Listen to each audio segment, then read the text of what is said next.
Hi, I'm Charlotte. I'm 26 years old and I'm not married. I don't work full-time. I've mostly stayed at home since I was in middle school. I went to high school for a while, but then I stopped. So I only finished middle school. Since then, I've lived with my parents, done some part-time jobs, and found work online. I have a brother named Sawyer, who is 3 years older than me. He's very different from me. He's good at sports, has lots of friends, and is outgoing. He never wanted people to know that he had a sister like me. He never brought his friends home. And if we happened to meet at the store, he ignored me. I thought it was just how things were, like someone else's problem. When my brother went to college and moved out, I stopped worrying about it. Then he talked about getting married. He's turning 29, so it wasn't a surprise. Later, he decided to bring his fiancée to our parents' house. Since I was home that day, I decided to join them. "Hi, Mom, Dad, I'm back," I said. My brother arrived on time, and when he saw me sitting with our parents, he looked confused for a moment. "Sorry for the interruption," his fiancée said as she came in, not noticing my brother's reaction. Then she looked at me and seemed puzzled. I could tell from her eyes that she was asking my brother, "Who is this?" He probably hadn't told her about me. "Thanks for coming. I'm Sawyer's mom, and this is his dad." My mother introduced herself and my father. The fiancé looked polite but still confused. My dad didn't speak up for me. My parents have always been tough on me because I couldn't be as successful as my brother. They used to compare us, saying things like, "Your brother can do it, why can't you?" But as we got older, it got worse. They even called me a money-sucking leech. It seemed like they were going to ignore me at this meeting too. When my mom got up to leave, she whispered to me, "Why are you here? Go back to your room." I came to the meeting hoping to connect with my family, but it didn't go well. I felt like I couldn't just leave, so I stayed. My brother's fiancée, Isabella, introduced herself. She was my age, 26, and very beautiful. She had a sophisticated vibe that made me feel like I shouldn't talk to her casually. My brother seemed annoyed, probably because I was there. He introduced Isabella to our parents but didn't talk to me at all. It felt like I was invisible. After they finished talking about the wedding, they started chatting casually, but my brother still acted like I wasn't there. "What do you usually do, Charlotte?" Isabella asked me. But before I could answer, my brother interrupted, saying, "Don't worry about talking to her, Isabella." Isabella seemed surprised by his interruption. "Yeah, don't worry about it," my mom added. Then my dad said, "She's just a stranger who happens to be related by blood." When he said that, it felt like something inside me broke. A stranger? That's what they thought of me. It was clear that reconciliation was never an option. The meeting ended as if my presence didn't matter at all. Soon after, my brother and Isabella got married and started building their own house. My brother works at a big company, and even though he's still young, he earns a good income. Isabella decided to be a stay-at-home wife and quit her job. When our house was finished, we got an invitation to a housewarming party. It would be a small gathering with Isabella's family and my brother's bosses. My mom got worried, saying, "Oh, it's already time for the housewarming party. Time flies. We should get a gift." My dad said, "We're family, so it doesn't have to be fancy," and flipped over the invitation casually. Only my parents' names were on it. Mine was missing. My mom seemed to notice but asked, "Charlotte is coming too, right?" I wasn't sure what she meant. They hadn't exactly treated me well at the meeting. "It's okay if I'm not invited," I said, but my mom insisted, "No, you're coming. I'll make sure of it." So I ended up going to the party. On the day of the party, it suddenly started raining. We took a taxi to my brother's house. Because of the rain, my brother and his wife stayed inside to greet guests at the entrance. When we arrived, my mom said to me, "You pay for the taxi," and she and my dad hurried towards the entrance without umbrellas. "Ah, now I understand," I thought to myself.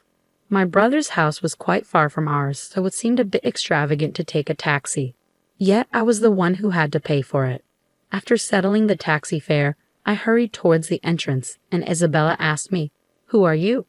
I had only met Isabella once before, so maybe she forgot me, I thought. So I introduced myself, saying, "I'm Charlotte, Sawyer's sister." But she replied with a smile, "Ah, Nate's sister, the one who dropped out of high school. We didn't invite the freeloader living off their parents." Isabella said this casually, still smiling. My brother had just come back from welcoming someone inside when he saw me and asked with disgust, "What are you doing here?" Sawyer, I told you not to invite her. Why is she here? I don't know, my brother replied. It seemed like you didn't want me there after all, and Isabella's attitude changed once she found out about me. She was even worse than my brother and parents.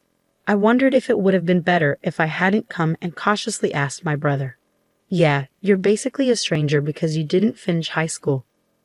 Not finishing high school doesn't count as an education, right? Can you please leave quickly? Isabella added, backing up my brother. Her calm expression the whole time was really scary. Okay, I said quietly and turned around. The taxi we came in earlier was gone, and since we weren't on a main street, finding another one seemed hard. I didn't have an umbrella. I started walking, getting soaked in the rain. I could hear Isabella laughing behind me. After a while, I got back home. My parents returned looking happy. They saw my face and asked, "Why did you leave so suddenly? Couldn't you at least call a taxi to get back?" "You're so useless," my mom complained, as if it was nothing unusual. Sorry, I suddenly got a stomach ache. I lied to cover up the real reason. You left just because of that. You're hopeless. Make sure to give the gift later. You're an adult. My dad scolded me. Speaking of which, I had prepared a gift for the party, but I ended up bringing it back without giving it. I wanted to send it by mail, but I didn't know the address. I thought about asking my parents for the address, but the tension at home made it awkward. So I reached out to my brother instead. I want to send a gift. Can you tell me the address? His only response was, I don't give my address to strangers, right? I sighed. Was it really enjoyable for him to assert dominance over me in private, not just embarrassing me in front of others? It was bewildering. Maybe it wasn't just my brother behind these messages. Perhaps Isabella was also involved, laughing along. Either way, it felt ridiculous. I gave up on sending a congratulatory gift for my brother's housewarming party. I realized I couldn't get along with my family anymore, so I made the decision to move out. I didn't have a full-time job, but I had some savings from my part-time work. With that, I managed to rent a room to live on my own. Since it wasn't enough to cover all my expenses, I decided to try streaming videos in my free time. I had always enjoyed watching streams as a hobby and had a knack for spotting trends among popular streamers and boosting views. When I started streaming myself, I began earning tens of thousands of dollars a month. That income kept growing, enough to cover all my living expenses. I decided to invest the money I had saved up. The investments turned out to be successful, so I decided to venture into running a small company that imports and sells goods. I kept myself busy in a good way and felt fulfilled every day. Unlike having a family that would complain about me spending too much time on the computer, I enjoyed my freedom. A few months later, I got a call from my parents, who hadn't reached out to me since I moved out. "We need your help with Sawyer's finances," they said. "Why?" I asked, genuinely curious. I couldn't understand why my brother, who had just built a new house, would need financial assistance. Slowly, my parents began to explain the situation. It turned out that my brother had been throwing frequent parties at his new house, mingling with various people like bosses, executives, clients, and Isabella's friends. During one of these gatherings, someone pitched an investment opportunity to him, and my brother ended up trusting it. He ended up losing a large amount of money, enticed by the promise of quick returns in just a few months. I was surprised. My brother had a good job, so if he had just focused on working hard, he wouldn't have made such a mistake. It was a pity. "Who recommended this investment? Is it a scam?" I asked. "No, it's not. It's someone Isabella knows," my parents replied, showing complete trust in Isabella. "How much do you need?" I asked, shocked by the amount. It was more than what an average employee could easily afford. Is that really the amount my brother needs alone? I asked my parents hesitantly, fearing the answer. We were also introduced to the same investment, my parents admitted after a pause. "I can't come up with that much money so easily." "Sorry," I said, trying to end the call. But they insisted, saying, "We're your real family. Help us out in times like these." Real family? Too little, too late. "Sorry, but I'm busy and I'm a stranger to you, right?" With that, I hung up the phone. Later on, they somehow found out where I work, and my parents' and brother's families showed up at my office. I was in the middle of a business meeting when my secretary informed me, "There are guests here for you, President. I don't have any other appointments." Who are they? I asked. They say they're your family, ma'am, my secretary replied. I felt a shiver run down my spine.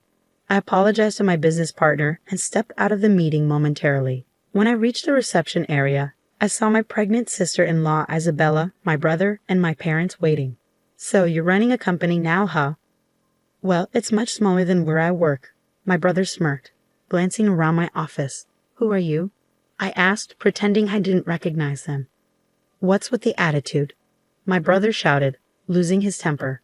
My mother stepped in, saying, we've discussed this before, but we really need your help. Since you're running a company, you can support us, right? She shamelessly asked for money, acting like it was the most natural thing in the world. Yeah, it's a crucial time for our family. Isabella is pregnant, but the baby's health isn't good, so we need to see a specialist. Please, Charlotte. My father and Isabella joined in, making it seem like it was my responsibility to cover everyone's expenses. Employees passing by glanced over with concern. Wanting to deal with the situation quickly, I said, please leave, you're causing a disturbance. My brother exploded with anger again. What? We're a disturbance. We came all this way, and that's how you talk to your family, he yelled.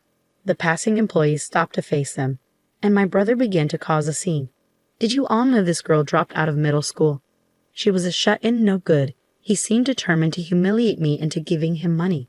However, the employees responded in a way my brother didn't expect. We know, everyone knows. The president's background, even mine. The president hires many people from similar situations.